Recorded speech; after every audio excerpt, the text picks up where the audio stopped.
There is a specific kind of silence that happens when you lose it all. It's not the peaceful silence of a Sunday morning, it's the deafening, soul-crushing silence of an empty house that used to be full, a business that used to be thriving, or a bank account that now shows a zero that feels like a bullet hole.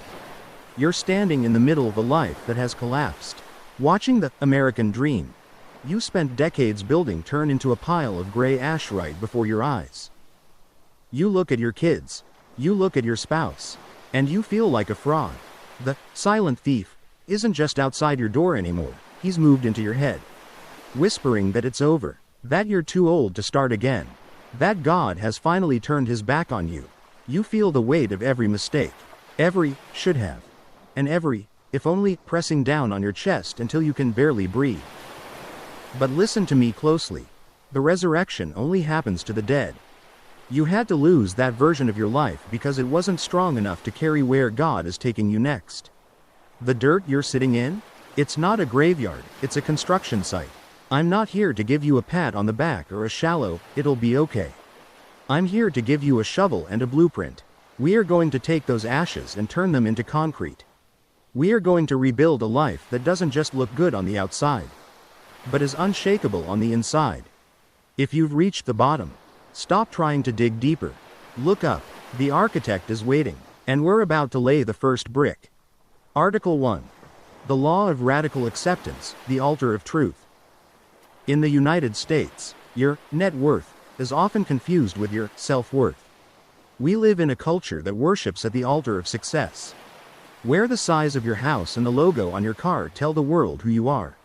So, when the bank account hits zero, when the foreclosure sign is hammered into your front lawn, or when you have to walk into your office and tell your employees you can't make payroll, it feels like an execution.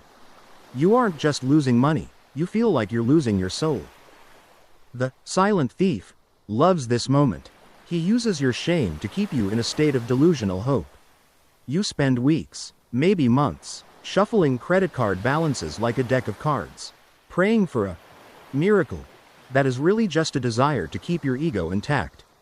You lie to your spouse, you lie to your kids, and most dangerously, you lie to God. You're trying to save a ghost.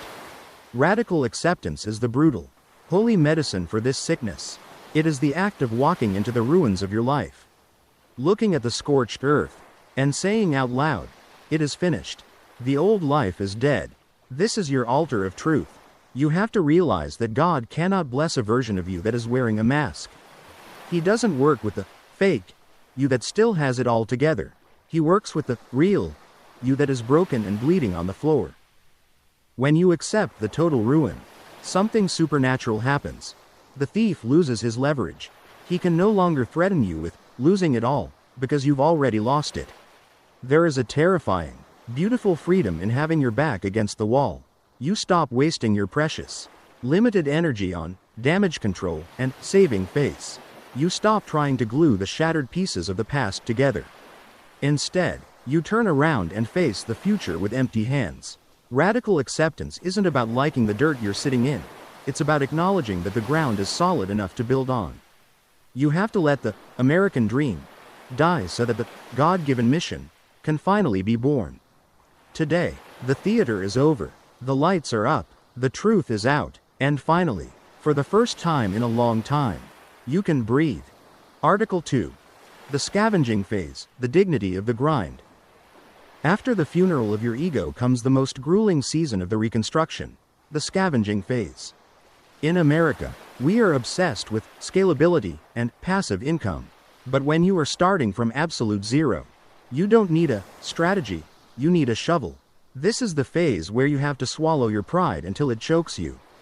It's the season of doing survival work. For the man who used to run the company, the scavenging phase feels like a death sentence. It's the humiliation of applying for a job that pays a fraction of what you used to make. It's the burning shame of driving a delivery gig in the same neighborhood where you used to own the biggest house. The silent thief will whisper in your ear every single morning. Is this who you are now? A common laborer? A failure? Look how far you've fallen. But here is what the thief doesn't want you to know. God is hidden in the humblest work. When the Israelites were in the wilderness, God didn't send them a catering service, He sent manna that had to be gathered by hand. Every single morning, from the dirt, He was teaching them that there is dignity in the dependency. The scavenging phase is your training ground for kingdom stewardship. Every dollar earned in this season is holy money. When you work a back-breaking job just to keep the lights on for your family, you aren't losing your status, you are gaining character. You are proving to the heavens that you aren't too big to be useful. You are learning the value of a single grain of sand. In this phase, you are a special ops soldier. You live on nothing. You cut the cable. You sell the junk in the garage. You cancel the gym membership. And you eat the same simple meal every night. Every penny you save is a soldier. You are recruiting for your future army. This isn't just about survival, it's about recalibration. You are learning that you don't need the world's luxury to be a man of God. You are building a foundation of grit that no future market crash will ever be able to shake. Do not despise the day of small beginnings. The sweat on your brow is the oil of your anointing. Dig the trench, gather the manna, and keep your mouth shut.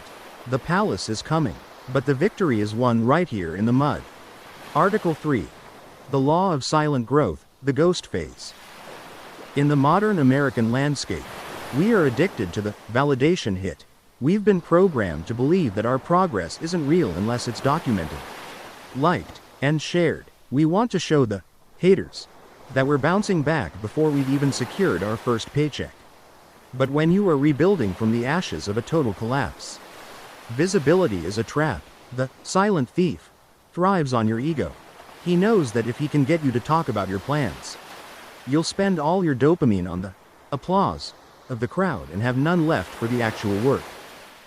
The law of silent growth demands that you enter the ghost phase.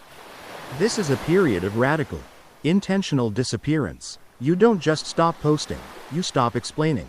You stop trying to convince your old business partners that you're still a player. You stop trying to prove to your ex, your family, or your friends that you're doing okay. When you are in the ghost phase, you realize that secrecy is a form of power. God did His most profound work in the silence of the wilderness and the darkness of the tomb. Before Jesus started His public ministry, He disappeared for 40 days. Before the seed breaks through the soil, it must die in the dark. During this season, you are a ghost to the world but a warrior in the secret place. While everyone else is busy curating a life that looks good, you are busy building a life that is good. You spend your Friday nights with a textbook instead of at the bar. You spend your mornings in deep prayer, asking for the architect's blueprints instead of checking the news. This silence protects the new wine of your recovery from the vinegar of other people's opinions. When you grow in the dark, your roots become massive. You are building a foundation of internal sovereignty, a state where your confidence comes from your secret discipline, not from the world's noisy approval. Let them think you're finished. Let them gossip about your fall. Their words are just wind, and you are busy building a structure that can handle the hurricane. Stay in the shadows until your character is heavy enough to anchor your success. Article 4. Debt warfare, killing the chains of the past. In America, debt isn't just a financial category, it's a form of spiritual shackling. The system is designed to keep you in a state of permanent, indentured servitude. If you are rebuilding after a collapse, you aren't just starting at zero, you are likely starting in a deep, dark hole dug by the ghosts of your past mistakes. You have credit card companies charging 29% interest, medical bills that feel like a death sentence, and perhaps back taxes that make you feel like the government owns your very breath. You cannot build a new empire while you are still paying blood money to a dead past. You must move from passive debt management to aggressive debt warfare. God's word is blunt. The borrower is a slave to the lender. There is no nice way to be a slave. To get your freedom back, you have to stop being a good customer to the banks and start being a financial assassin. You have to develop a holy rage against every dollar you owe. This isn't just math, it's a battle for your soul's autonomy. Every debt you carry is a legal claim that the silent thief has on your future time, your future sleep, and your future peace of mind. Debt warfare means you live like a refugee in your own country. You stop caring about appearances, or standard of living. You take every extra cent from your scavenging phase, every dollar from the overtime shift, every penny from selling the old furniture, and you hurl it at your smallest debt with a relentless vengeance. This is the snowball of liberation. You don't buy a steak dinner when you pay off a credit card. You take that payment and add it to the next one like a commander moving troops to the next front. You live on beans, rice, and water if you have to. You drive the beat-up car with pride because it's a freedom vehicle. As each debt dies, you aren't just clearing a balance, you are buying back your life. You are reclaiming the territory that the enemy stole from you. When the chains finally fall off, you move differently. You aren't desperate anymore. You don't have to take the bad deal or the toxic boss just to make a minimum payment. You owe no man anything but love, and that makes you the most dangerous person in the marketplace, a person who is truly free. The war is won in the trenches of your checkbook, one kill at a time. Article 5. The skill set retooling, forging new weapons. In the American economy, hard work is a prerequisite, but relevance is the currency. If you are rebuilding from a collapse, you have to face a hard truth. The skills that got you to your last peak might be the very reason you hit the valley. Maybe the industry changed, maybe technology moved on, or maybe you were relying on a one-trick pony strategy that the market finally caught up to. You cannot fight a modern war with a rusty sword from the last century. God is a God of new things, and in this resurrection phase, He is calling you to be a master craftsman once again. The silent thief wants you to stay nostalgic. He wants you to keep polishing your old trophies and complaining about how things used to be. He wants you to believe that you're too old to learn, too tired to study, or that the new world is just for the kids. But the law of skill set retooling says that your recovery is directly tied to your utility. God gave you a mind not just to remember the past, but to conquer the future. Every morning of your scavenging phase should involve a period of intense, focused learning. You need to look at the marketplace with the eyes of a cold-blooded strategist. Where is the pain? Where is the gap? What are the high-value skills that the world is desperate for? This is the season of the holy grind in education. Whether it's mastering AI, learning the intricacies of a new trade, or deep diving into the psychology of sales, you must become a student again. You treat your study time like a prayer session. You ask the architect for supernatural intelligence and the spirit of excellence. In America, the average are being replaced by machines and outsourced labor. To rise again, you must be indispensable. You aren't just getting a job, you are forging a new weapon. You are sharpening your blade in the secret of the ghost phase so that when you step back onto the battlefield, you cut through the competition like a hot knife through butter. Don't ask God for a bigger harvest, ask Him for a sharper sickle. The skill you learn in the dark today is the key that opens the palace doors tomorrow. Article 6. The Circle of Silence, Protecting the Blueprint. When a skyscraper is being built, there is always a massive fence around the construction site. Why? Because the site is messy, dangerous, and the foundation is ugly. If you let every passerby in to give their opinion, the building would never get finished. Your life right now is a construction site. It is fragile, it is underfunded, and the blueprint is still being whispered to you by God. This is why you must implement the circle of silence. You have to realize that not everyone who was with you at the funeral of your old life is qualified to be at the dedication of your new one. The silent thief uses the voices of small-minded people to sabotage your momentum. Sometimes these are people who love you, like your parents or your old friends, but they are terrified of your change. They want the old you back because the new you makes them feel stagnant. They will project their fears onto you. They'll say, "Are you sure that's a good idea? Or maybe you should just play it safe and get a regular job." They aren't trying to protect you, they're trying to protect their own comfort. If you share your 10-story vision with someone who only has a 1-story mind, they will try to convince you that your blueprint is a mistake. The circle of silence means you stop auditioning your dreams for people who don't have a stake in your success. You don't need feedback from people who are still stuck in the same cycles you just escaped. You need to protect the holy seed of your rebuild. In this season, Your circle should be so small that it feels like a bunker. It should only consist of God, maybe a mentor who has been where you want to go, and a spouse who is willing to eat dirt with you until the gold appears. Everyone else gets the public version of you.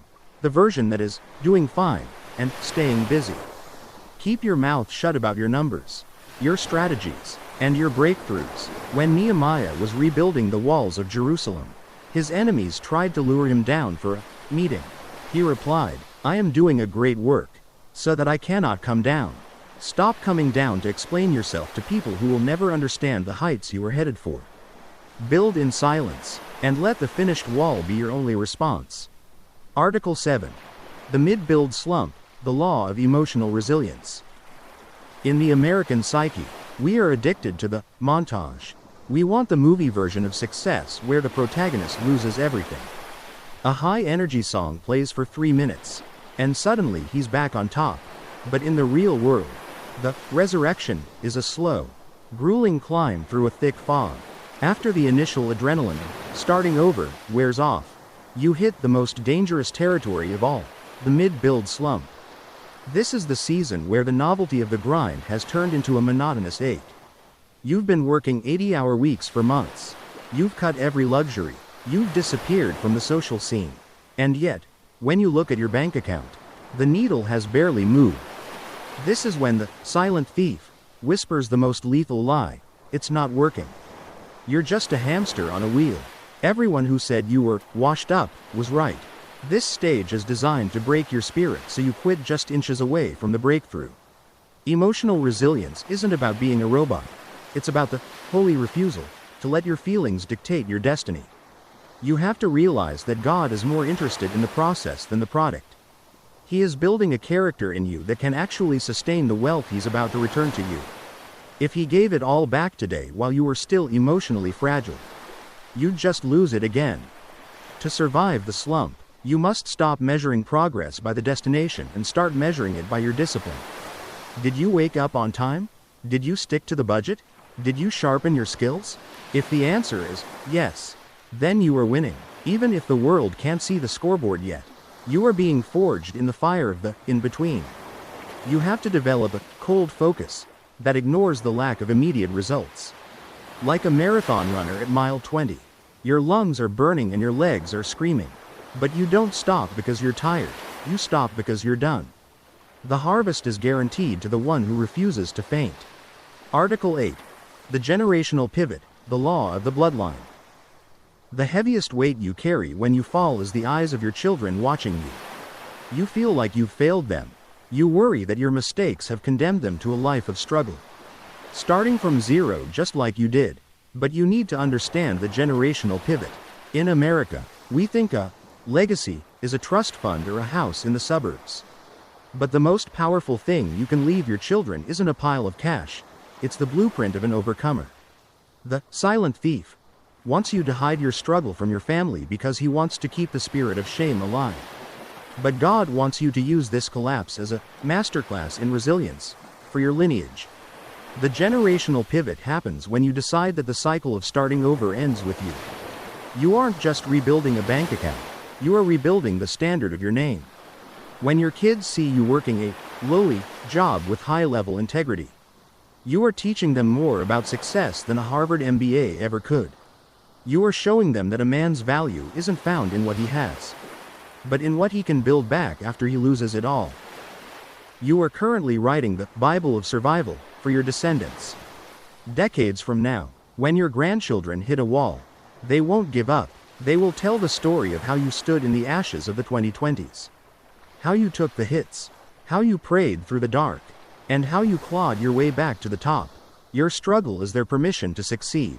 You are the strategic anchor for your entire bloodline. Every debt you kill, every skill you master, and every prayer you whisper in the dark is an investment in a future you might not even live to see. Don't just build a comeback. Build a dynasty that never has to fear the dirt again. Article 9.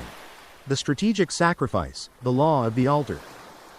As you approach the final stages of your resurrection, you will face the most difficult test of all, the final cut. In American culture, we are sold the lie that we can have it all at once: the career, the social life, the comfort, and the growth. But the law of the altar says that every new level of your recovery demands a new sacrifice. You cannot enter the palace while still clinging to the habits of the pit. To fully rise, you must be willing to burn the very things that helped you survive the scavenging phase. The silent thief wants you to get comfortable in your struggle.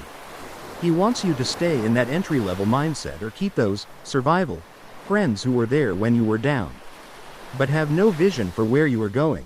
Strategic sacrifice is the act of intentionally letting go of something good to make room for the great. It might mean walking away from a stable job that has become a ceiling.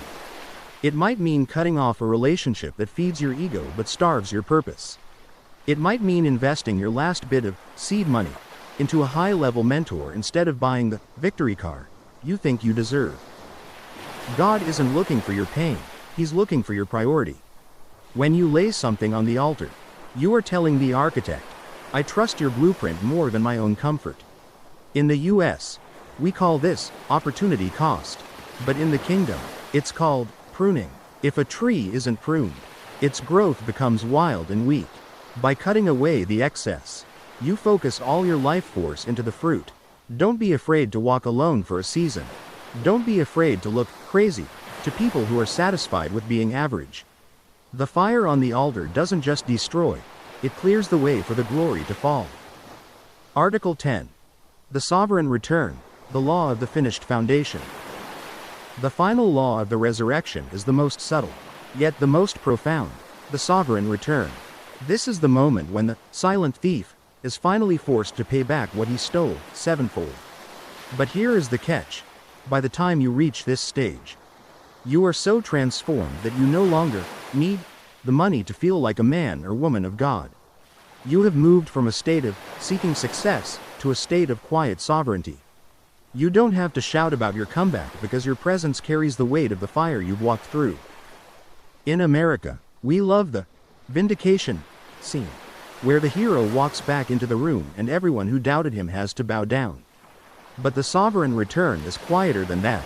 It's the peace of mind that comes from knowing that your foundation is now made of rock, not sand. You have a new skill set, a dead load, a protected circle, and a resilient spirit. You have become anti-fragile. If the market crashes again tomorrow, it doesn't matter. You know how to build from zero. You have the master key. This is where you step into your true role as a kingdom steward. The wealth and influence that return to you now are no longer trophies for your ego. They're tools for your mission. You use your resources to fund the next generation, to protect the vulnerable, and to build legacies that will stand for 100 years. You answer to a higher power now. You aren't running from the past anymore. You are leading into the future. You've been through the death, the burial, and the long climb, and now, you stand on the peak, not as a lucky survivor, but as a sovereign victor. The resurrection is complete. Now, go and build. Listen to me. You didn't survive that collapse just to live in the shadow of who you used to be. You didn't sit in the ashes for this long just to build a comfortable life. You survived because the architect has a project that only a person with your scars can handle. The 10 laws we just walked through aren't just ideas, they're your new constitution. From this moment on, you don't answer to the silent thief of fear, debt, or shame. You answer to the one who walked out of the tomb and told you to do the same. The rebuild is going to be hard. It's going to be quiet. And it's going to require everything you've got, but I promise you, the glory of the second house will be greater than the first. Now, if you're ready to stop mourning and start building, do these 3 things. Seal the covenant. Go to the comments and type, "The rebuild begins." Claim your resurrection right here, right now, in front of the world. Rescue a brother.